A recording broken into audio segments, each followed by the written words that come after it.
Hello everybody, today I want to talk with you about how to open HDMI on LG Smart TV. Now pay attention, if you already put your cable, okay?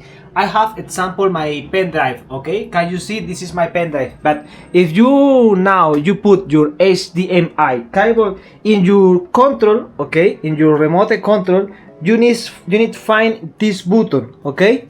This button.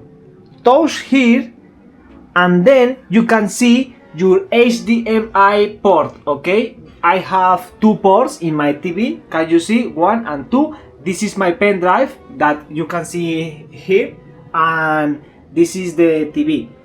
Example, if I want open my pen drive, touch here and open. I select example photo and video, and can you see?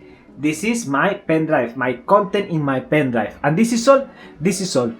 I have movies because I get my movies here and put here. It's too easy. Have a good day. Sorry for my bad English and see you later.